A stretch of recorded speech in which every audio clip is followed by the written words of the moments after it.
ஃபேஸ்புக்கை எங்கே திறந்தாலும் டாக்டர் ஷாலினி பற்றியும் டாக்டர் ஷாலினி வந்து ஒரு குரூப் வந்து மனநோயாளின்னு திட்டுறதும் அதை வச்சு டாக்டர் ஷாலினி சிம்பத்தி கிரியேட் பண்ணுறதும் தாவேக்கல வந்து ஒருத்தர் வந்து வீடியோ போடுறான்.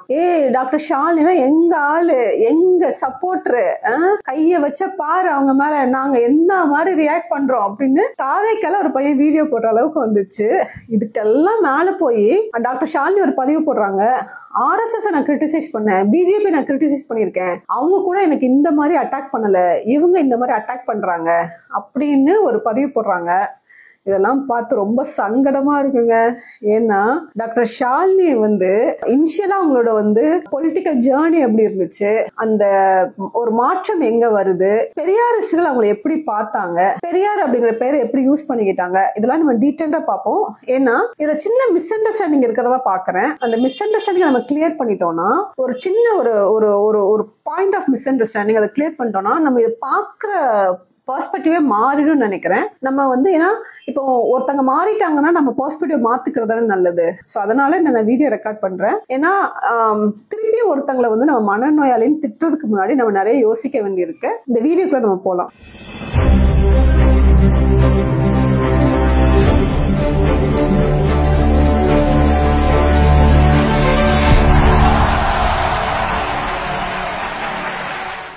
டாக்டர் ஷாலினி தன்னோட பொலிட்டிக்கல் ஜேர்னில ஆரம்பிக்கும் போது பெரியார்ல தான் ஆரம்பிக்கிறாங்க. பெரியாரை பத்தி நிறைய எழுதுறாங்க, ஃபேஸ்புக்லயும் பெரியாரை பத்தி புக் எழுதியிருக்காங்க. அப்புறம் வந்து ஒரு சைக்காட்ரிஸ்ட் வந்து ஒரு அறிவியல் மனப்பான்மை கொண்ட ஒரு சைக்காட்ரிஸ்ட் பெரியாரை புகழ்வதை வந்து பெரியாரிஸ்ட் வந்து அவ்வளவு சந்தோஷமா பாக்குறாங்க, அவ்வளவு ஒரு ஆரோக்கியமான விஷயமா பாக்குறாங்க. அப்படி பார்த்துட்டு இருக்கும் போது அவங்களுக்கு வந்து பெரியார் விருதும் கிடைக்கும் போது நிஜமாவே எல்லாரும் ரொம்ப சந்தோஷப்படுறாங்க. தன் வீட்டு பிள்ளைக்கு விருது கிடைச்சா எவ்வளவு சந்தோஷப்படுவாங்களோ அந்த அளவுக்கு சந்தோஷப்படுறாங்க, அவங்கள கொண்டாடுறாங்கன்னு சொல்லணும். அந்த அளவுக்கு அவங்களுக்கு ஒரு பதிவுகள் போட்டாலும் அந்த அளவுக்கு ஷேரிங் பறக்கும், அந்த அளவுக்கு அவங்கள வந்து பாராட்டி அவங்கள வந்து வரவேற்றிருக்காங்க அப்படின்னு சொல்லணும். ஸோ இது ரொம்ப நல்லா போயிட்டு இருந்துச்சு. நிறைய அவங்க வந்து எழுதுவாங்க, அதுவும் அவங்க மொழியில எழுதும் போது சில விஷயங்களை ரொம்ப சர்காஸ்டிக்கா எழுதுவாங்க, சில விஷயங்களை வந்து அப்படி நறுக்குன்னு எழுதும் போது அது வந்து ரொம்ப ஒரு ஆரோக்கியமான விஷயமா நம்ம பார்த்துட்டு இருந்தோம். ஸோ அப்போ அப்படி போயிட்டு இருந்த ஜேர்னி எப்படி மாறுச்சு அப்படின்னு சொன்னா, அப்பதான் வந்து திமுகல உதயநிதி ஸ்டாலினை வந்து துணை முதல்வரா அனௌன்ஸ் பண்றாங்க. அப்போ அதை வந்து ஒரு ஆரோக்கியமற்ற தன்மையா டாக்டர் ஷாலினி பாக்குறாங்க. ஏன்னா அது வந்து ஒரு மக்களோட தேர்வு கிடையாது, அவர் வந்து ஏதோ ஷார்ட்கட்ல வந்துட்டாரு, அது வாரிசு அரசியலோட ஒரு எக்ஸ்ட்ரீமா பார்த்து அதை வந்து ரொம்ப எக்ஸ்ட்ரீமா கிரிட்டிசைஸ் பண்றாங்க. ஸோ அதே நேரம் வந்து அவங்களுக்கு இன்னொரு தாட் ப்ராசஸ் வருது. அது என்ன தாட் ப்ராசஸ்னா அது ரொம்ப சுவாரஸ்யமானது. இங்க தமிழ்நாட்டுல திமுகவோட பங்கு அப்படின்னு நம்ம என்ன பாக்குறோம்னா, பெரியாரிய கருத்துக்களை இங்கு விதைப்பது, சமூக நீதியா இருக்கட்டும், பெண்ணிய விடுதலையா இருக்கட்டும், இந்த மாதிரி எங்கெல்லாம் ஸ்பேஸ் கிடைக்குதோ அங்கெல்லாம் பெரியாரை எடுத்துட்டு போறது, அறிஞர் அண்ணாவை எடுத்துட்டு போறது, அதுக்கப்புறம் அதோட சேர்த்து பிஜேபிய தமிழ்நாட்டுக்குள்ள கால் உண்டாம பாத்துக்கிறது, இதுதான் திமுகவின் மிகப்பெரிய பங்கா நம்ம பாக்குறோம். ஏன்னா இப்ப வந்து பிஜேபி எதிர்க்கிற மிகப்பெரிய கட்சியா திமுக தான் இருக்குது. அதிமுக வந்து ஏற்கனவே சரண்டர் ஆயிட்டாங்க அப்படிங்கறத நம்ம பாக்குறோம். நீட்டு விஷயத்துல இருந்து ஆளுநர் விஷயத்துல இருந்து எல்லா விஷயத்திலயுமே பிஜேபிக்கு ஒரு மிகப்பெரிய தலைவலியா இந்திய அளவிலேயே இருக்கிறது திமுகங்கிற ஒரு கட்சி மட்டும்தான். ஸோ இப்படிதான் நம்ம வந்து திமுகவை பார்க்கிறோம். ஸோ இப்போ டாக்டர் ஷாலினிக்கு இன்னொரு சூப்பர் ஐடியா உதிக்குது. அது என்ன ஐடியானா, திமுக பிஜேபியை தமிழ்நாட்டு லெவல்ல தானே எதிர்க்குது, வரவிடாம பண்ணுது, நம்ம பிஜேபிய இந்தியாவில இருந்தே தூக்கி எறிஞ்சிட்டோம்னா இது இன்னும் சூப்பர் ஆயிடும்ல, எவ்வளவு செம்மையா இருக்கும்ல, இந்தியாவிலேயே பிஜேபி இல்லைன்னா இன்னும் வந்து நாடும் நம்மளோட மாநிலமும் பயங்கரமா வளர்ச்சி அடையும்ல அப்படின்னு ஒரு உயரிய சிந்தனை அவங்களுக்குள்ள வருது. சோ அதன் தொடர்ச்சியா அவங்க என்ன நினைக்கிறாங்கன்னா, அப்போ பிஜேபியை இந்திய லெவல்ல எதிர்க்கிறதுக்கு ஒரு சரியான கட்சியா அவங்களுக்கு தோன்றது காங்கிரஸ்.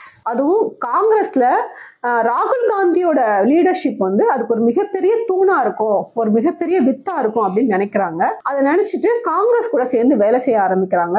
அவங்க பதிவுகளை பாக்குறாங்க, அவங்க யார் கூட வேலை செய்யறாங்க, யார் கூட பயணிக்கிறாங்க, அது எல்லாமே பார்க்கும்போது நம்மளுக்கு தெரியுது அவங்க காங்கிரஸோட ஒரு க்ளோஸா பயணிக்கிறாங்க. அவங்க எங்கேயும் அபிஷியலா அவங்க அனௌன்ஸ் பண்ணனாலும் நமக்கு தெரியுது அவங்க யார் கூட பயணிக்கிறாங்கன்னு. சோ அப்போ வந்து அவங்ககிட்ட சில கேள்விகள் முன்வைக்கப்படுது. உதயநிதி ஸ்டாலின் வந்து வாரிசு அரசியலின் அடிப்படைனா ராகுல் காந்தி மட்டும் வாரிசு அரசியல் கிடையாதா, அதுவும் வாரிசு அரசியல் அடிப்படையில் தானே அவர் வந்து நேரா ஒரு லீடர் ஆகிறாரு அப்படின்னு கேக்குறாங்க. அப்போ வந்து டாக்டர் ஷாலினி என்ன சொல்றாங்கன்னா, இல்ல ராகுல் காந்தி வந்து நிறைய கத்துக்கிட்டாரு, நிறைய மாறி இருக்காரு, இப்ப கூட வந்து இந்திய நாட்டை ஆளுவதற்கு தகுதியான நபர் ஒரு தலித் தான் அப்படின்னு சொல்றாரு, அந்த அளவுக்கு ஒரு மெச்சூரிட்டி இருக்கு அப்படின்னு அதை ப்ரொஜெக்ட் பண்றாங்க. சோ நமது கேள்வி என்னன்னா, இப்போ ஒரு தலித் வந்து பிரதமர் ஆயிட்டா இங்க இருக்கிற தலித் எல்லாரோட பிரச்சனை முடிஞ்சிருமா அப்படிங்கிற ஒரு கேள்வி. அப்ப இதோட துணை கேள்வி என்ன வருதுன்னா, இங்க வந்து இந்திரா காந்தி வந்து பிரைம் மினிஸ்டர் இருக்காங்க, இப்போ ஒரு 40-50 வருஷத்துக்கு முன்னாடியே பிரைம் மினிஸ்டர் இருந்திருக்காங்க. செல்வி ஜெயலலிதா வந்து இங்க சீஃப் மினிஸ்டர் இருந்திருக்காங்க, அதுவும் நிறைய ஆண்கள் அவங்க காலை தொட்டு கும்பிடுற அளவுக்கு இங்க சீஃப் மினிஸ்டர் இருந்திருக்காங்க. சோ இங்க பெண்கள் நிலைமை மாறிச்சா? இப்ப கூட பெண்களுக்கு 33% பார்லிமெண்ட்ல ரிசர்வேஷனுக்கு போராடிட்டு இருக்கோம், இன்னும் கிடைக்கல. சோ ஒரு அடையாளத்துல இருந்து ஒருத்தங்க வர்றது நல்ல விஷயம் தான் அப்படின்னா கூட அதனால மிகப்பெரிய சமூக மாற்றம் நடந்ததா நம்மளுக்கு இங்க வந்து தகவலே இல்லை அப்படிங்கிறது நம்ம பதிவு செய்யணும். சோ அப்ப இந்த உயரிய சிந்தனையில டாக்டர் ஷாலினி வந்து காங்கிரஸ்க்கு முரட்டு சப்போர்ட் பண்றாங்க, காங்கிரஸ்க்கு எதிராக நிக்கிற எல்லா சக்திகளையும் வந்து அவங்க காலி பண்றாங்க. அப்போ திமுக தான் காங்கிரஸுக்கு இங்க மிகப்பெரிய த்ரெட்டனா இருக்கு. காங்கிரஸ் வந்து இங்க ஆட்சி செய்ய முடியாததுக்கு காரணமும் திமுக தான் அப்படிங்கறது அவங்களோட பார்வையா இருக்கு. அப்போ திமுகவை எதிர்க்கிற எல்லாருமே அவங்களுக்கு வந்து லீடர் மெட்டீரியலா தெரியுறாங்க. அவங்களுக்கு யாரெல்லாம் லீடரா தெரிஞ்சாங்கன்னா, கமலஹாசன் கட்சி தொடங்கும் போது கமலஹாசன் லீடரா தெரிஞ்சாரு. சசிகலா, அதாவது 3 வருஷம் ஜெயிலுக்கு போயிட்டு வந்து ஊழலுக்காக ஜெயிலுக்கு போயிட்டு வந்த சசிகலா திமுகவை எதிர்த்து பேசும்போது சசிகலா ஒரு லீடர் மெட்டீரியலா தெரியுறாங்க. சசிகலாவோட லீடர்ஷிப் சொல்லும் போது அவங்க சொல்றாங்க, ஊழல் செய்யறதுக்கு கூட இங்க ஒரு தலைமை பண்பு வேறும்னு சொல்றாங்க.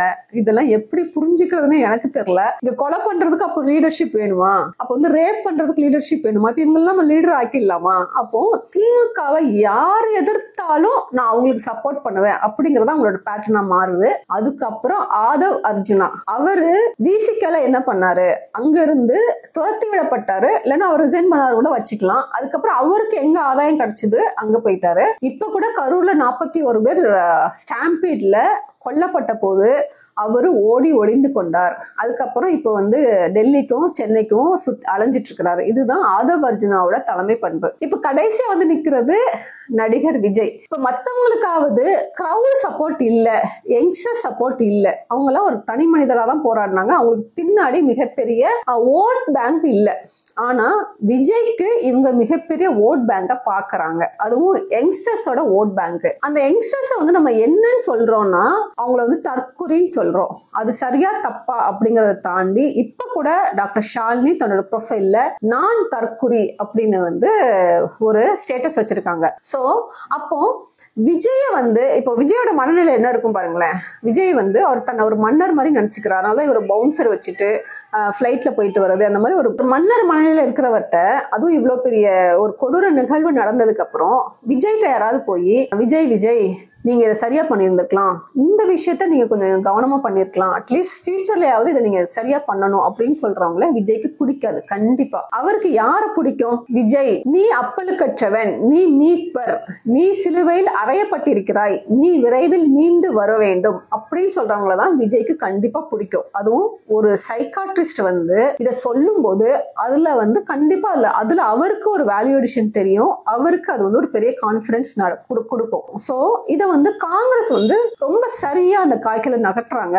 இது வந்து நானா சொல்லலைங்க, கிறிஸ்டோபர் திலக் வந்து ரெட் பிக்ஸ்ல கொடுத்த இன்டர்வியூல அவர் தெளிவா சொல்றாரு, காங்கிரஸ்க்கும் விஜய்க்கும் ஒரு ஓப்பன் ரிலேஷன்ஷிப்பே இருக்கு, சீக்ரெட் ரிலேஷன்ஷிப்லாம் இல்ல. ஏற்கனவே வந்து விஜய் காங்கிரஸ்ல சேர்றதுக்குலாம் நிறைய முயற்சிகள் நடந்துச்சு, அதெல்லாம் நடக்கல. இப்போ அவர் வந்து ஒரு கட்சி ஆரம்பிச்சிருக்கிறாரு, அதுக்கு காங்கிரஸ் ஃபுல்லஸ்ட் சப்போர்ட்டை கொடுக்குது. இதுக்கெல்லாம் மேல ராகுல் காந்தி வர விஜய்கிட்ட டைரக்டா தொலைபேசியில தொடர்பு கொள்றாரு. சோ நம்ம தோழர்கள் அரசியல் ஆர்வலர்கள்லாம் என்ன பாக்குறாங்கன்னா, பிஜேபி நடிகர் விஜய வந்து தன் கூட்டணிக்குள்ள வச்சுப்பாங்க, அது வந்து நிறைய வாய்ப்பு இருக்கு அப்படின்னு பாக்குறாங்களே தவிர, இன்னொரு ஆஸ்பெக்ட்ல காங்கிரஸ்க்கு அதை முயற்சி பண்றவா அதை யாருமே அவங்க நிறைய பேர் அதை பாக்குறது இல்ல. டைரக்டா நம்ம பிஜேபி அட்டாக் பண்றோமே தவிர காங்கிரஸ் கூட அந்த முயற்சி செய்யுது அப்படிங்கறத நம்ம பார்க்க தவறதுனாலதான் நம்ம வந்து ரொம்ப காங்கிரஸ் வந்து ஆழம் பாக்குறதுக்கு டாக்டர் ஷாலினி வச்சு ஆழம் பாக்குறாங்க. எப்படி வந்து ஒரு அவங்க பழைய பெரியாரிஸ்டாவும் இருக்காங்க. இப்பவும் வந்து அவங்க வந்து அவங்களுக்கு வாய்ஸ் இருக்கான வாய்ஸ் இருக்கு. சோ அவங்க வந்து டைரக்டா தன்னோட காங்கிரஸ் தன்னை ஐடென்டிஃபை பண்ணிக்காத காரணத்தினால இதெல்லாம் அவங்களுக்கு ஒரு ஃபேவரபிளா இருக்கும்போது, இப்ப விஜய்ட்டையும் இப்ப பேசுறதுக்கு, இப்ப நானும் நீங்களும் விஜய்கிட்ட பேசுறதுக்கும், ஒரு சைக்காட்ரிஸ்ட் அவங்க ஒரு டோன்ல விஜய்கிட்ட பேசுறதுக்கும் நிறைய வித்தியாசம் இருக்கு. இதெல்லாம் வச்சு விஜய் கூட எப்படியாவது கூட்டணி வச்சுக்கலாமா அப்படின்னு காங்கிரஸ் விரும்புறதுக்கும் இங்க வந்து நிறைய வாய்ப்புகள் இருக்கு. அதை வந்து டாக்டர் ஷாலினி முன்னின்று நடத்துறாங்க. சோ அப்போ நம்ம வந்து இந்த அரசியல் ஆர்வலர்கள் என்ன பார்க்க வேண்டியிருக்குன்னா, அவங்க பழைய பெரியாரிஸ்ட் கிடையாது, இப்பவும் அவங்க பெரியாரிஸ்ட் கிடையாது. அவங்க ப்ரொஃபைல்லையே அவங்க பெரியாரிஸ்ட்னு அவங்க ஐடென்டிஃபை பண்ணிக்கல. அவங்க தன்னை ஃப்ரீ திங்கர்னு ஐடென்டிஃபை பண்ணிக்கிறாங்க. சோ தயவு செய்து அவங்களை பெரியாரிஸ்டா பார்க்காதீங்க. ஏன்னா அவங்களே அவங்களை பெரியாரிஸ்ட் கிளைம் பண்ணாதப்போ நம்ம அவங்களை பெரியாரிஸ்டா கிளைம் பண்றது தேவையில்லாத விஷயம். அதுக்கப்புறம் இப்போ வந்து நீங்க அவங்க பதிவுகள்லாம் பாத்தீங்கன்னு வச்சுக்கோங்களேன், அவங்கள மனநோயாளின்னு நம்ம திட்ட மாட்டோம், மனநோயாளின்னு நம்ம யோசிக்க கூட மாட்டோம். ஏன்னா காங்கிரஸ்க்கு வேலை செய்யும் நபர் இந்த மாதிரி விஜய்க்காக நீ மீட்பர், நீ அப்பலுக்கற்றவன், நீ சிறையில் அறையப்பட்டிருக்கிறாய், நீ வந்து 3 நாள்ல வந்து மீண்டெழுந்த வர வேண்டும் அப்படின்னு சொல்றதெல்லாம் ஒரு அரசியல் நிகழ்வு, ஒரு அரசியல் சூழ்ச்சி. இந்த அரசியலை புரிஞ்சுக்கிட்டு நாம தயவு செய்து டாக்டர் ஷாலினியை மனநோயாளின்னு திட்டாதீங்க. இந்த அரசியலை எப்படி எதிர்கொள்வோம் அப்படின்னு நம்ம வந்து யோசிக்கணும். இதெல்லாம் வந்து டாக்டர் ஷாலினி ரொம்ப கிளவரா ஹேண்டில் பண்றாங்க. அதோட நீட்சி தான், நான் RSS கூட எதிர்த்தேன், பிஜேபி எதிர்த்தேன், என்ன வந்து அவங்க எல்லாம் கூட இந்த மாதிரி நான் அபியூஸ் பண்ணல, நீங்களாம் தான் இப்படி அபியூஸ் பண்றீங்க அப்படின்னு ஒரு பெரிய சிம்பத்தி கேம் விளையாடுறாங்க. சோ அதையும் நம்ம புரிஞ்சுக்கிட்டு பெரியாரிய சிந்தனை அடிப்படையிலையும் அம்பேத்கர் வழி நின்றும் டாக்டர் ஷாலினி போன்ற நபர்களை நம்ம வந்து ஆரோக்கியமான அரசியல் வச்சுதான் நம்ம வந்து அவங்களை ஹேண்டில் பண்ண முடியுமே தவிர, இந்த மாதிரி மனநோய், நீ போய் மனநோய்க்கு சிகிச்சை செஞ்சுக்கோ அப்படின்னு சொல்றதுனால அவங்க சிம்பத்தி தேடி நம்மளை விண்ணோர் தான் பண்ணுவாங்களே தவிர அவங்க வந்து என்னைக்குமே வீழ மாட்டாங்க. சோ பெரியார் வழியும் அம்பேத்கர் வழியும் தான் இதுக்கு தீர்வு என்று சொல்லி விடைபெறுகிறேன். நன்றி, வணக்கம்.